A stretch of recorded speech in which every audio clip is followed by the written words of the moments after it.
Boa noite, irmãos. Queria que você abrisse comigo a sua Bíblia no livro de Tiago, no capítulo 4. Tiago, capítulo 4, o tema da nossa reflexão hoje, da meditação, é nossas convicções no mundo de incertezas. Tiago 4, de 13 a 17. Vamos lá, diz assim o texto: Agora escutem vocês que dizem: hoje ou amanhã iremos a tal cidade e ali ficaremos um ano fazendo negócios e ganhando muito dinheiro. Vocês não sabem como será a sua vida amanhã, pois vocês são como uma neblina passageira que aparece por algum tempo e logo depois desaparece. O que vocês deveriam dizer é isto: se Deus quiser, estaremos vivos e faremos isto ou aquilo. Porém, vocês são orgulhosos e vivem se gabando, e todo esse orgulho é mau. Portanto, comete pecado a pessoa que sabe fazer o bem e não faz. Até aí só.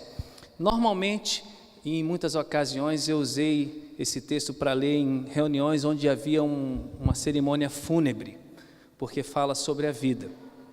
E aquele momento onde uma pessoa às vezes está morta é um momento bom, propício, segundo as próprias Escrituras, para se refletir sobre a vida. Mas eu pensei em compartilhar esse texto numa perspectiva diferente, onde não existe ninguém aqui sendo enterrado nem sepultado, né? Nós vamos falar da vida para os vivos, sem a cena triste ou difícil ou constrangedora de ter alguém para ser enterrado. E essa pequena passagem que nós utilizamos aqui para ler nessa noite, ela foi escrita por Tiago. E os grandes estudiosos dizem que Tiago era filho de José e de Maria, portanto era irmão de Jesus. E de fato, se você for ler o livro de Tiago e olhar alguns ensinamentos de Jesus, sobretudo no livro de Mateus de 5 a 7, onde está o Sermão do Monte, você vai ver uma grande semelhança. Tiago tinha uma maneira de ver a vida com Deus de forma muito prática, e Jesus não é diferente. Jesus, como mestre, não ficava falando de ideologias, ele falava de uma realidade. E Tiago foi um dos líderes, se você não sabia disso, da igreja de Jerusalém. Logo que aconteceu o Pentecostes, um pouco depois, Tiago foi escolhido para ser um dos líderes. E ele era um líder maduro, um homem cheio de Deus, do Espírito, e escreveu esse livro e tem nele 108 versículos. Essa carta, ou esse livro, tem 108 versículos, dos quais 54 versículos são exortações, são mandamentos. E nesse texto que a gente leu, Tiago está falando de uma maneira muito assim, direta, explícita, acerca da soberania de Deus, no sentido de que Deus controla toda a história da humanidade, desde o início dela, mas também está falando que os projetos humanos são falíveis. Então ele fala da soberania de Deus e da falibilidade dos projetos humanos. E aí eu queria que você prestasse atenção no que ele escreveu, e nos versículos 13 e 14, eu estou colocando com as minhas palavras, é mais ou menos assim: você que deseja decidir tudo e deixar Deus de fora, afirmando que hoje ou amanhã irá a tal cidade, não importa qual é a cidade, a um lugar talvez indefinido, mas lá a sua intenção é o seguinte: você vai chegar naquela cidade, você vai ficar um tempo oportuno, um ano, como diz o texto que a gente leu, um tempo bom, considerável para quem quer fazer negócio e ganhar muita grana. Porém, fique ligado, fique esperto, porque você não sabe como será a sua vida amanhã, pois você é como uma neblina passageira. Preste atenção nessa referência, nessa comparação, nessa analogia, que aparece por algum tempo, não definido, e logo depois é dissipada. Em outras palavras, nem tudo que é esse tipo de pessoa para quem Tiago estava escrevendo, que deseja e planeja e se determina a fazer, ou declara o que vai fazer, como está dito aqui, de fato acontecerá. A razão básica para a gente entender que nem tudo acontece como a gente quer, reside no fato de que a gente está num mundo onde a gente não tem o controle das coisas, mas Deus tem. É um mundo onde a gente tem e deve ter muitas convicções, mas também é carregado de incertezas. Então Tiago aqui, ele fala e deixa claro que o amanhã, para nós, humanos, na nossa perspectiva, na nossa ignorância e limitação, ele é incerto. Aliás, a gente nem sabe, segundo Tiago, se amanhã a gente vive, ou por quanto tempo a gente vive depois de amanhã. Mas é interessante que Tiago não está querendo dizer aqui para as pessoas, para nós, igreja, e para qualquer pessoa que lesse esse texto, que ela não deveria levar uma vida com planejamento, com sonhos, com desejos, com metas e com objetivos.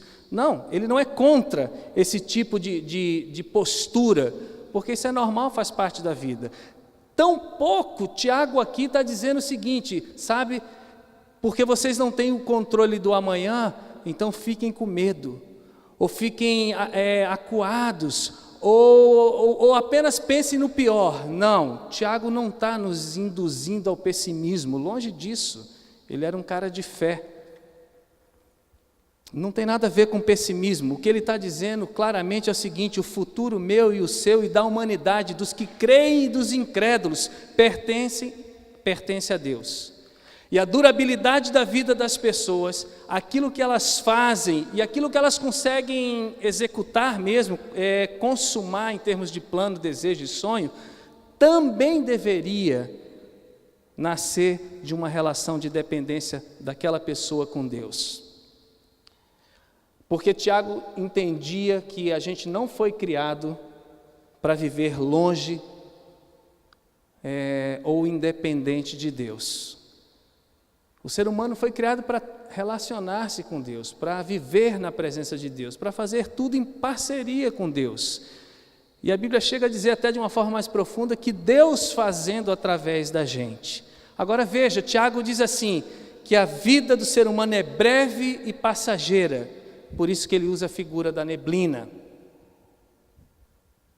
Mas existem outros textos nas Escrituras, que a gente às vezes não pode ficar preso apenas a um texto, que relatam acerca da brevidade da vida, da fragilidade da vida e da incerteza do amanhã.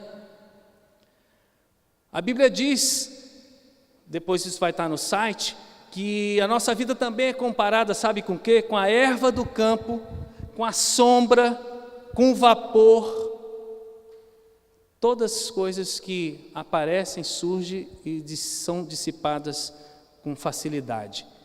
E o salmista, você não precisa abrir, mas ouça o que ele diz no Salmo 39, versículo 5, ele diz assim: deste aos meus dias o comprimento, o tamanho de um palmo.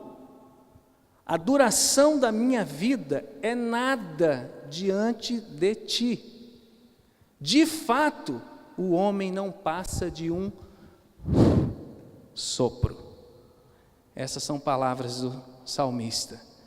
Mais uma figura que retrata fragilidade, brevidade e, de alguma forma, uma certa incerteza. Interessante porque não é só a vida que é incerta, não é só o futuro que é incerto. Existem outras coisas e eu quero relatar para você alguma delas. E depois nós vamos falar das convicções. Veja, o futuro é incerto, a tal ponto que o sábio escritor do livro de Provérbios diz para mim e para você o seguinte: olha, não se orgulhe, nem se gabe do dia de amanhã, pois você não sabe o que este ou aquele dia poderá trazer.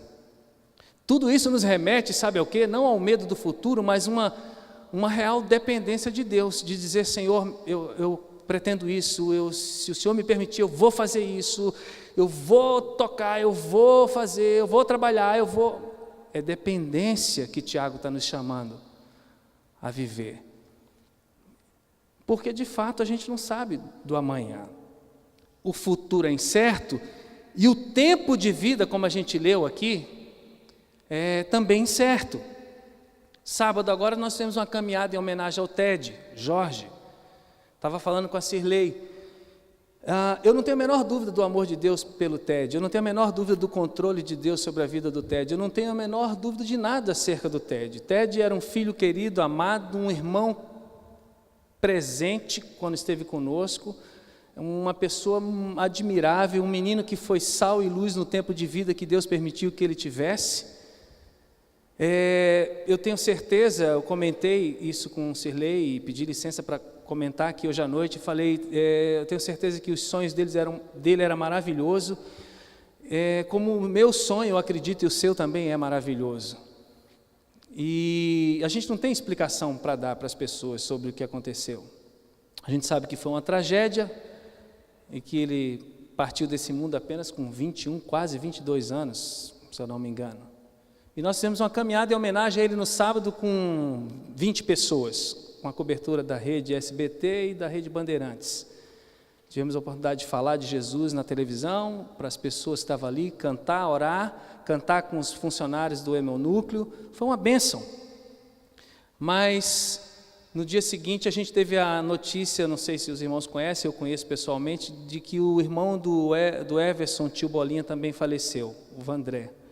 O Vandré eu conhecia pessoalmente, era um ciclista experiente, descendo na BR-277 de Curitiba para Paranaguá. Infelizmente um caminhão bateu nele, ele acabou sendo atropelado e faleceu. Essas duas situações, rapidamente, enquanto eu meditava de sexta para hoje, me vieram, vamos dizer assim, me dá uma certeza daquilo que eu queria compartilhar. Então, assim, o tempo de vida seu e meu é incerto. Essa é uma das incertezas que a gente tem que assumir. Por mais que você diga, eu não tenho medo de nada, eu não tenho preocupação com nada, eu vou viver muitos anos, o que você acha, o que você diz, o que eu acho, o que eu digo, não é o fator determinante. É apenas o que a gente acha, o que a gente diz. Mas o fato é que a nossa vida é incerta. Aliás, não é só o tempo nem o futuro que é incerto, mas a Bíblia diz no Salmo também 39, não no versículo 5, mas no 11, que os valores dos homens, ou os valores humanos também são incertos. O salmista diz assim, tu repreendes e disciplinas o homem. E Deus não precisa pedir licença para fazer isso para ninguém, Ele apenas repreende e disciplina aquele que Ele acha, né, que tem que fazer. E faz isso por causa do seu pecado, diz a palavra. E como traça, tu destróis o que Ele mais valoriza. De fato, o homem não passa de um sopro. Ou seja, e por que Deus faz isso? Porque Deus é soberano. Quando a pessoa acha que ela pode se tornar um Deus, porque essa é a grande estratégia e a grande mentira do diabo, dita lá no Éden, você vai ser como Deus, e por conta disso Adão e Eva engoliram essa conversa. Quando isso acontece, a pessoa se coloca numa posição de orgulho. Quando a pessoa se coloca diante de Deus de forma, vamos dizer assim, orgulhosa, ela se torna um inimigo de Deus. E assim fica completamente desguarnecida e descoberta. E às vezes as pessoas orgulhosas, elas são orgulhosas por causa daquilo que elas conquistaram. E a conquista delas faz com que elas não precisem de Deus. E aí que a coisa fica complicada, porque aquilo no qual ela atribui o sucesso da vida dela e no qual ela baseia a caminhada dela, da noite para o dia é destruído. E não se assuste, Deus é amor, mas Deus é justiça. O Deus do Antigo Testamento é igual ao do Novo Testamento. O que mudou foi o povo. O que mudaram foram as gerações. O que mudou foi o contexto. No Antigo Testamento Deus executava a justiça e amava. Da mesma forma como no Novo Testamento Ele executa a justiça e ama. Mas os valores são incertos, mas também as promessas humanas são incertas. Diz a Bíblia que a gente não deve confiar nos príncipes, nos meros mortais, porque eles são incapazes de salvar. A nossa confiança tem que ter total, plena, somente em Deus. Deus é o único que você pode confiar plenamente. Você não pode confiar nem em você mesmo plenamente, porque você e eu, nós não nos conhecemos totalmente. Nós estamos nos conhecendo na caminhada. Nós achamos que somos, às vezes, alguém ou algum tipo de pessoa por um tempo, e depois, diante de uma situação ou circunstância, a gente se revela sendo uma outra pessoa. E E muita gente quer se vender como sendo uma resposta. Isso é uma coisa do ser humano, não é uma coisa de um cristão, é coisa do ser humano, de ser a resposta. Eu tenho a resposta para a sua vida. Não entre nessa rota, nesse caminho, porque ele é um caminho furado. A única resposta que a gente tem, precisa e segura, está numa pessoa chamada Deus, Jesus, Espírito Santo. Está na Trindade. Nós precisamos sim confiar uns nos outros, óbvio. Eu não estou aqui dizendo que a gente tem que ficar desconfiado das pessoas até que elas provem o contrário. Não, não é isso. Mas dizendo o seguinte, que você não pode confiar toda a sua vida, ou uma área total da sua vida, para uma pessoa, muito menos acreditar que ela pode resolver os seus problemas, ainda que seja um príncipe. Não confie nos príncipes, em meros mortais, incapazes de salvar. E não é salvar para ir para o céu, não, viu? Os príncipes, às vezes, são incapazes de salvar você até de coisas muito pequenas, muito simples. Outra coisa incerta que é importante a gente relatar ou relembrar aos irmãos é a riqueza, que não é um problema. Quando conquistada de forma correta, adequada, honesta, maravilha, é bom. A riqueza produz muita coisa legal, dá muitas possibilidades para as pessoas. Mas quem confia nela e acha que ela é a razão da vida, ou que quem tem riqueza é o bem-sucedido, não entendeu o que disse Provérbios no capítulo 23, que diz assim: as riquezas elas desaparecem, assim como a nuvem, o vapor e a neblina, desaparecem assim que você as contempla. Elas criam asas e voam como águias pelo céu. Ué, é simples, a história nossa de pessoas próximas da gente, talvez de algumas pessoas aqui até, não sei, ou de pessoas da nossa nação, muito recente, ou de pessoas nos Estados Unidos, ou de pessoas onde você quiser dizer que aquela pessoa lá era maravilhosa, poderosa. Você conhece a história de gente que se acabou, perdeu todo aquele império, não virou nada, ninguém, e se deprimiu e não aguentou se tornasse uma pessoa sem aquela riqueza e até cometeu besteira, suicídio com a sua própria vida. Riqueza não é algo seguro. É bom, acredito, nunca fui rico na perspectiva financeira material, uma pessoa milionária, rica não fui, mas assim deve ser bom você viajar para vários lugares, trocar de carro, é bom, seria uma hipocrisia falar que isso é ruim. Né? Mas assim, confiar nisso, atribuir a isso a vida, o sucesso, a alegria, não entre nisso porque é muito furado. E a riqueza não garante nada, nem a tua permanência nesse mundo. Eu gosto sempre de lembrar do Steve Jobs, porque ele é um cara que todo mundo talvez quisesse ter a riqueza dele, né? A fama dele, mas ele foi derrotado por um câncer de pâncreas. Podia se tratar em qualquer lugar do mundo, não tem. Chega a hora, chegou a hora, chegou a hora. Então a vida é incerta, as riquezas são incertas. Por último, a glória terrena é incerta. Por último, em relação às incertezas. Porque toda a humanidade, diz Pedro, o apóstolo Pedro, toda a humanidade, todos no mundo, são como a erva do campo, e toda a sua glória, a sua fama, a sua grandeza, como a flor da erva. A erva murcha, seca e a flor cai.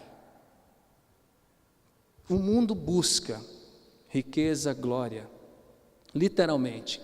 Jesus nunca buscou riqueza e glória porque ele sempre foi glorioso e rico, né? E aliás, quando viveu entre nós, abriu mão disso, tanto dessa glória que ele tinha na eternidade, se limitou a ser um ser humano como eu e você, com uma série de limitações, e também abriu mão de toda a glória e riqueza que ele tinha, e se tornou uma pessoa da sociedade que não era esse príncipe. Mas as pessoas do mundo, elas buscam a glória, a fama, a riqueza, o sucesso, o estrelato, a vitrine. Isso é do mundo. Mas essas coisas são incertas, irmãos. Essas coisas passam. Até a beleza de uma pessoa murcha. Você já foi visitar na internet o antes e depois das pessoas mais bonitas? Já viu como elas ficam diferentes? Aquela que você falava assim, a Bo Derek, Cindy Crawford, não sei, blá, blá. Aí os homens, Mel Gibson, sei lá, Bruce Willis. Antes e depois, vai lá ver. Tudo passa, querido. Sabe a única coisa que não passa? Cristo, Jesus, a palavra. Então, assim, viver nesse mundo de incerteza é legal, porque a gente pode criar um paradoxo. E é isso que Deus espera. Não é que a gente fique com medo do mundo que está rodeado de incertezas. Não, Deus quer que eu e você tenhamos muitas convicções. Fala para a pessoa que está do seu lado assim, olha, Deus quer que você seja um homem, uma mulher de fé. Então, assim, é isso mesmo. Deus quer que você seja uma pessoa muito convicta. Mas ser um homem de fé e um homem de convicção não significa ser um homem que nega essas realidades.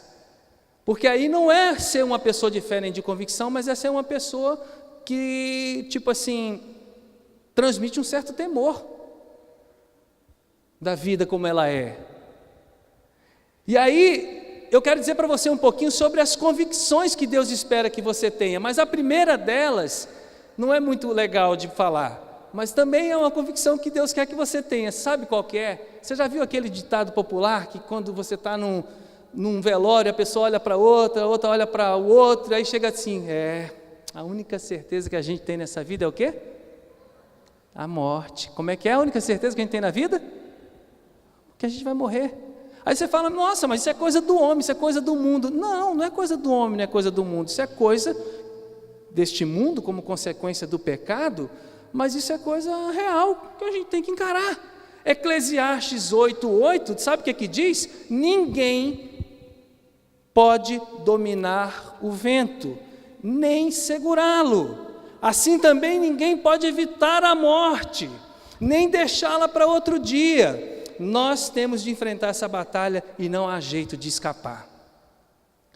Sabe uma certeza que Deus quer que você tenha? Que você vai morrer. Mas Deus não quer que você tenha medo da morte, nem tenha certeza de que você vai ficar morto, porque quem tem Jesus tem a vida, e tem a vida eterna. Mas negar que você vai morrer é uma estupidez. Você vai morrer, eu vou morrer. Glória a Deus, porque você vai morrer e eu vou morrer, porque senão você ia ficar aqui para semente. E Deus conta com a gente. Diz Jesus que Ele vai nos levar para o lugar onde Ele está. Mas você não pode ficar na certeza da morte, você tem que ter certeza da salvação, porque morrer sem a certeza da salvação é complicado. Morrer sem a certeza de que você vai estar com Deus no céu é ruim, é péssimo. Algumas pessoas dizem que quando alguém teve uma vida toda errada, toda torta, toda destruída e destruindo vidas, na hora da morte essas pessoas morrem de medo, temem, morrem de uma forma muito triste, mesmo que não seja trágica, mas é triste, é opressiva. Então a gente tem que ter certeza da salvação, sim. Às vezes na célula que eu vou lá fazer uma visita ou outra, às vezes eu gosto de perguntar para as pessoas, vem cá, se você morresse amanhã, você tem certeza que ia para o céu? Várias vezes as pessoas já falaram, daqui, da nossa comunidade eu estou falando, eu falo assim, não sei, acho que eu vou, né? Deus quer que você tenha convicção sobre isso. Olha o que Jesus falou, eu afirmo a vocês que isso é verdade, quem ouve as minhas palavras, crê naquele que me enviou, tem a vida eterna e não será julgado, mas já passou da morte para a vida. Jesus diz, tem vida, já passou da morte para a vida, tem a vida eterna. A vida eterna já está na gente. E ela vai se manifestar completamente na volta de Cristo. Mas nós vamos passar pela experiência sim de morrer. Ou nós vamos ser pessoas que temos medo da morte. Jesus disse, se você é filho, você não pode ter medo. Olha o que Paulo diz em Romanos 10, se você disser com a sua boca, Jesus é o Senhor, e no seu coração crer que Deus ressuscitou Jesus, você será salvo.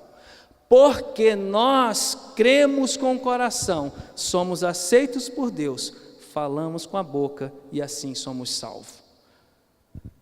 Você precisa ter certeza de que você é filho. Aí você diz assim, mas eu sou. Bom, se você é, glória a Deus. Depois que eu me tornei cristão e entreguei minha vida a Jesus, de fato, nunca mais eu questionei essa questão. Nunca mais. Eu nunca mais tive nenhum tipo de crise de paternidade nem de identidade. Assim como eu não tenho crise em relação, estou falando de mim, em relação de quem eu sou filho. Eu sou filho de Antônio Carlos Carneiro e Maria da Penha. Eu sou filho de Deus, por mérito de Jesus Cristo. E isso me dá muita tranquilidade, muita segurança, porque aliado a essa percepção e essa convicção dada pelo Espírito Santo de que eu sou filho, eu tenho essa certeza de que quando eu morrer eu vou para o céu, eu vou estar com Jesus, eu vou ser salvo, porque eu já sou salvo em Jesus. Logo, a morte para mim não é uma coisa assustadora, ela é apenas um fechar dos olhos e abrir na presença do Senhor. Então, você precisa dessa segurança. Mas uma vez que você a tenha, acabou. Já é filho de Deus. A gente não vai se tornando filho de Deus. A gente se torna filho de Deus quando a gente crê e recebe a Cristo, porque foi Jesus que falou. Quando as pessoas o recebiam de verdade no coração, elas se tornavam filhos do Pai. Aí João fala assim, olha, porém alguns creram nele e o receberam, e a estes que creram e o receberam, Deus deu o direito de se tornarem filhos de Deus. Eles não se tornaram filhos de Deus por meios naturais, e isso não nasceram como nasceram os filhos de um pai humano. O próprio Deus é quem foi o pai deles. Então, certeza da filiação, fundamental. Infelizmente, tem muita gente dentro da igreja, eu não vou falar daqui, espero que não, mas em muitas igrejas que são religiosas, mas não sabem que são salvas, não creem nisso, têm medo da morte e também, horas são filhos, horas não são filhos, não sabem o que são. Você tem certeza de que você é um filho de Deus? Você tem certeza da sua salvação? Você tem certeza de que se você morrer, você vai estar no paraíso com Jesus? Isso é uma coisa muito básica, muito simples, que todos nós temos que ter. Mas não para por aí. Nesse mundo de incertezas, Deus quer que a gente tenha também, sabe o quê? Uma forte convicção de que nós não seremos rejeitados. Sabe, gente, as pessoas podem nos rejeitar. A Bíblia diz às vezes até que o pai e uma mãe podem rejeitar. Mas Deus não rejeita um filho dele. Todos aqueles que o Pai me dá virão a mim, Jesus disse, e de modo nenhum eu vou jogar fora aquelas pessoas que vierem a mim. Pois, escute bem, eu desci do céu, eu não subi, eu desci do céu para fazer a vontade daquele que me enviou, e não para fazer a minha própria vontade, Jesus está dizendo. E a vontade de quem me enviou é esta, que nenhum daqueles que o Pai me deu se perca, Maurício, que você falou das 99, mas que eu ressuscite todos no último dia. Essa é uma certeza que a gente tem que carregar também, de que jamais o Senhor vai nos deixar de lado, vai nos deixar para trás, vai nos esquecer, vai nos abandonar, vai nos ignorar, jamais. Jesus disse que não vai permitir isso. Jesus vai sim atrás da uma, da duas, da 10, para Jesus o um é significativo. Por um, ele derramaria o sangue dele, assim como derramou por milhares. Mas Jesus não rejeita, não abandona os seus irmãos. O Pai não rejeita nem abandona os seus filhos. Uma denominação pode ignorar você, um pastor pode ignorar você, eu posso ignorar você, você pode ignorar muitas pessoas, pessoas podem te ignorar, mas Deus não. Carregue essa certeza com você, carregue, porque Deus quer que você tenha. Jesus disse para você ter, Ele disse, eu não vou deixar você nunca. Outra coisa importante para você carregar como convicção nesse mundo de incerteza, é a questão da presença de Deus. Olha, eu sei que às vezes eu não me sinto tão perto de Deus como eu gostaria, às vezes eu me sinto mais perto como eu gosto. Essas questões, percepções e distância que a gente faz, é da nossa percepção. Mas se nós somos salvos, filhos, não seremos rejeitados, então tem uma coisa que você precisa ter certeza, que é da presença de Deus. Ah, mas é que eu estou tão frio na minha vida, eu estou tão quente, eu estou tão morno, eu não sei. Apesar da sua condição e da sua sensação, Deus não sopra o Espírito dele, esse sopro, lógico, é uma linguagem figurada, mas Deus não coloca o Espírito Santo dele dentro da nossa vida, que é o nosso primeiro presente, o Espírito Santo, e depois ele tira, e depois ele coloca, e depois ele tira. Ou seja, se nós somos filhos, servos, amigos, andamos com o Senhor, a presença do Senhor está na nossa vida, em todo tempo, irmãos. Quando você está com medo, Deus está com você. Quando você está corajoso, Deus está com você. Se você estiver muito bem de vida, Deus está com você. Se você estiver muito, uma escassez, uma pindaíba, Deus também está com você. Deus não está mais com os saudáveis ou com os milionários do que com os pobres, do que com os enfermos. Deus está em quem carrega o Espírito Santo dele. Eu gosto muito da definição que diz assim, que o verdadeiro cristão não é o que declara, o que diz, não é o que cumpre regras, não é o que não falta culto. O verdadeiro cristão é aquele que carrega Cristo dentro dele. O que te faz ser cristão não é a sua performance, mas é o Espírito Santo que habita em mim e você. Não ache que a sua performance é algo que impressiona a Deus. Se é algo que impressiona a Deus, é um caráter, não uma performance.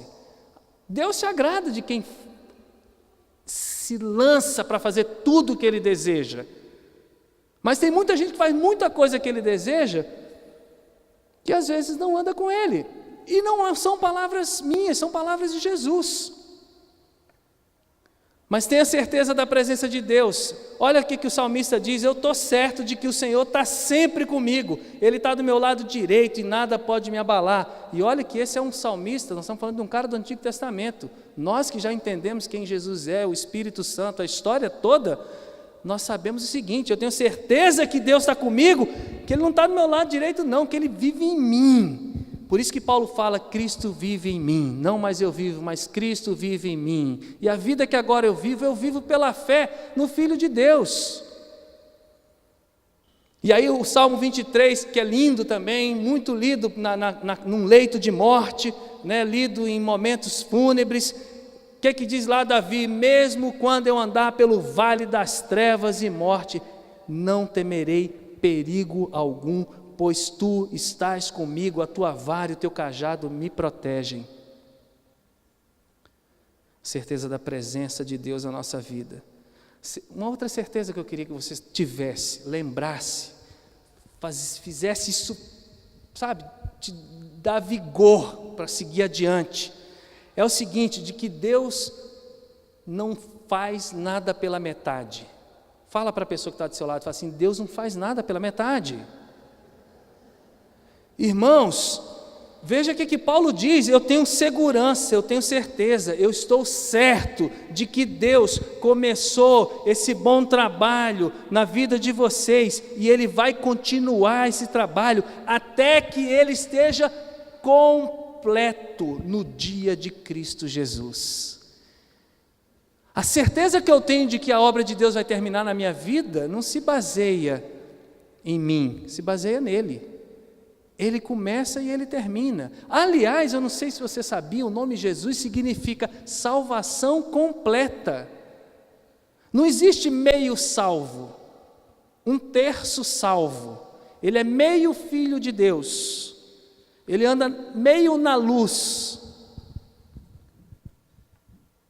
Então, guarde isso. É importante. Deus começou uma obra na minha vida. Quando? Quando eu realmente me rendi a Ele. E desde lá, eu consigo enxergar muitas mudanças na minha vida, muitas mudanças. E quem convive comigo, que eu estou falando agora dentro de casa, vai vendo as mudanças de uma forma mais, real, mais precisa ali. Deus vai mudando o coração da gente, vai mudando a história de vida da gente. Mas Ele vai completar essa obra, porque Ele é um Deus bom e maravilhoso. Eu estou terminando. Uma outra certeza, penúltima, é que nada pode nos separar do amor de Deus. A gente tem cantado isso, nós temos falado disso. Nada pode nos separar do amor de Deus. Nem o presente, nem o futuro, nem o mundo lá de cima, nem o mundo lá de baixo. Em todo o universo, em toda a criação, diz o apóstolo Paulo, não há nada que possa nos separar do amor de Deus, que é nosso por meio de Cristo Jesus, o nosso Senhor. Paulo diz assim: eu tenho certeza que nada pode nos separar do amor de Deus. Tem muitas coisas difíceis no mundo? Tem muitas incertezas? Tem, mas nós temos muitas convicções. Por isso e por essas convicções, que mesmo quando a gente dá uma tremida, como a terra às vezes dá uma tremida, né? Quando dá uma abalada, alguma coisa assim, mas nós temos lá no nosso alicerce, lá no fundo, Cristo como a rocha. E a gente abala, mas a gente não é destruído e não é derrubado. E para terminar, aí eu quero que você volte lá em Tiago, porque eu dei uma saída, né? Eu falei da incerteza da vida e do tempo que Tiago fala, e fui mostrar um monte de incertezas na Bíblia, e mostrar um monte de convicções. Mas Tiago fecha aquele texto que nós estávamos lendo no início, do versículo 15 ao 17, dizendo o seguinte: o que vocês deveriam dizer é isto: se Deus quiser, estaremos vivos e faremos isto ou faremos aquilo. Porém, vocês são orgulhosos, Tiago estava falando, e vivem se gabando. Todo esse orgulho é mau, portanto comete pecado a pessoa que sabe fazer o bem e não faz. Então, uma última certeza que a gente tem que carregar, convicção, é de que Deus é soberano. Por isso que Tiago estava falando do tempo, do futuro, dos projetos dos homens. Ele é soberano e sempre vai fazer a vontade dele na nossa vida, a menos que a gente diga não e vire as costas. Aí, mesmo sendo salvo, a gente vai deixar de ver e de viver algumas experiências com Jesus. Porque Jesus, por ser soberano, mas também ser amoroso, ele não oprime, não manipula, não domina as pessoas como um cavalo é dominado por um cavaleiro. Ele fala, ele mostra, ele dá sinais, ele conduz, mas ele não leva as pessoas na rédea. Mas ele é soberano e vai fazer a vontade dele, sim. Quando? Quando ele quiser. Para quem? Para quem ele quiser. Como? Como ele quiser. Se ele quiser. Ah, não, mas é porque ele tem que fazer. Não, ele não tem que fazer, ele é Deus. Ele disse, mas ele disse muitas coisas. Existe uma forma de agradar a Deus, não só uma, mas nesse texto fica claro, que é fazendo a sua vontade em humildade e obedecendo ao seu comando, de uma forma específica, porque se é Ele, a coisa vai acontecer.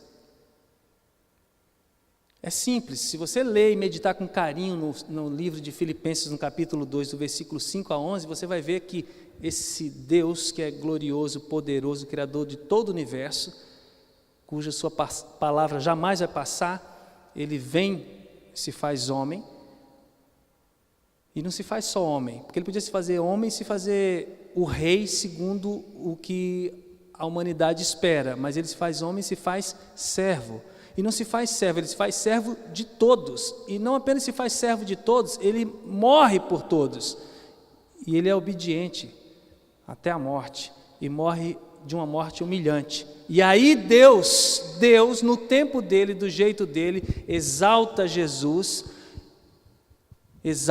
faz Jesus ascender aos céus, e antes disso, mostra que ele é o Rei eterno, que ele está voltando para a glória que ele sempre teve na eternidade, e diz que ele recebe o nome que é sobre todo nome.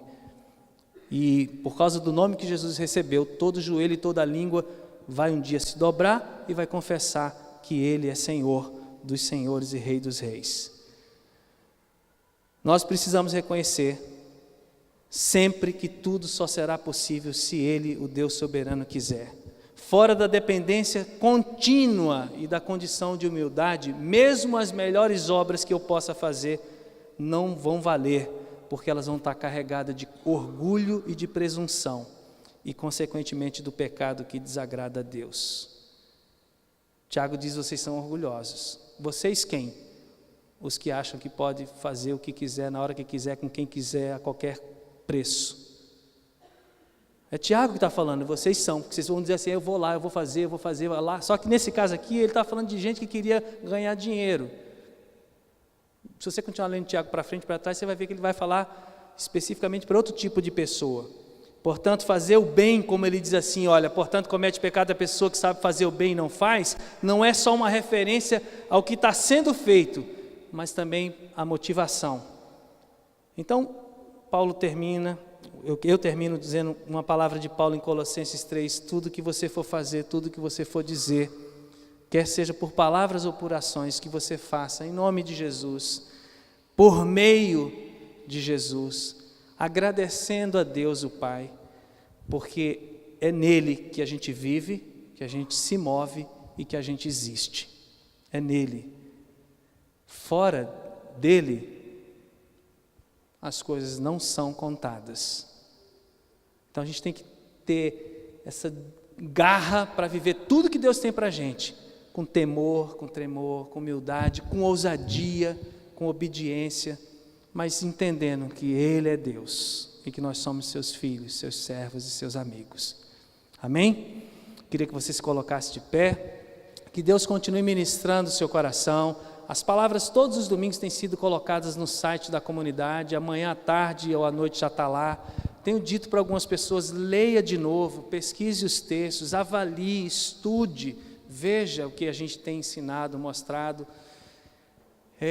Até porque quando a gente vai para a célula e para o grupo, a gente pode compartilhar com aquilo de uma maneira mais fresca no nosso coração, e não só isso, mas também porque a gente meditou. Então medite nas palavras que Deus tem dado a você no seu dia a dia e nas palavras que Deus tem transmitido aqui no culto. E o Espírito de Deus vai continuar falando.